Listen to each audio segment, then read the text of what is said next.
Hello सांगमाने आज आम चतुर्थ श्रेणी साहित्य बहिर प्रथम पद्य टिकी टिकी विषय पढ़ा। यार लेखक हेउछन्ति पंडित गोदावरी साहू मिश्र। टिकी टिकी टोपा पानी रे गढ़ा होइछि सिंधु, दिसु नाही सिना आखिकी तार असंख्य बिंदु। टिकी टिकी धूଳି कणिका मिसी होइछि धरा, पहाड़ पड़िया नगर सबु धूଳି रे गढ़ा। गोटी गोटी केते गछरे परा तियारी बन, केते लोक हित साधुछि केते बांटुछि धन। एहार अर्थ हेला छोट छोट जल बिंदु मिसी समुद्र गढ़ा हो जाइछि। एई समुद्र जे छोट छोट जल बिंदु रे गढ़ा होइथाए ताहा सिना आमको आखि को देखा जाए नहीं, किंतु एहा हेउछि सत्य। जेपरी छोट छोट इटा खंड मिसी घर तैयारी होइथाए, सेही परी छोट छोट जल बिंदु मिसी समुद्र सृष्टि होइछि एवं टिकी टिकी धूଳି कणिका मिसी एई पृथ्वी सृष्टि होइछि। पृथ्वी रे थिबा पहाड़ पड़िया सहर सबु किछि एई धूଳି रे गढ़ा।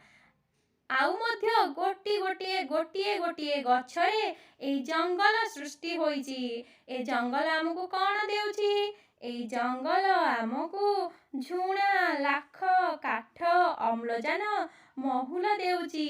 एई जंगल थिबारु आमको वर्षा हेउछि, तेणु से आम पाई एते सबु किछि जोगाउछि। कोटी तारका फुटी गगने नीति, रातिर अंधार विनाशी तोफा करंती खिति।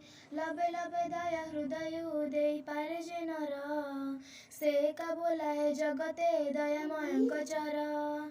पदुबद कथा मधुर जेहु भाषई मुखे, परकु आपण करी से बांधी पारई सुखे। पिला माने रातिर आकाश रे हमको कौन देखा जाए? रातिर आकाश रे हमको छोट छोट तारा देखा जाए। एही छोट छोट तारा माने रात्रिर अंधकार को दूर करी हमको आलोक देई थांती। तापरे देइछि लबे लबे दया हृदय देई पारे जे नर, से का बोलाए जगते दयामयंक चर।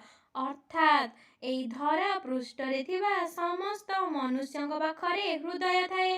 आमे समस्ते समस्तंकु साहाय्य करी तांकर मन को जिणी पारू एवं समस्तंक सहित कथा हला बळे मिठा मिठा कथा कही समस्तंक मन को किणी पारू एवं पर को आपणा करी पारू, निजर करी पारू। टिकी टिकी कार्य सुगति जेबे देखाई पार, तेबे सिना मर्त्य पिलाए जन्म करिबा सार। आमे जदि छोट छोट काम करी एहाकु संपूर्ण करि पारिबा, भलरे सफल करि पारिबा, तेबे एई पृथ्वी रे आमे सुनाम अर्जन करि पारिबा। जदि आपनकु एही भिडियोटी भल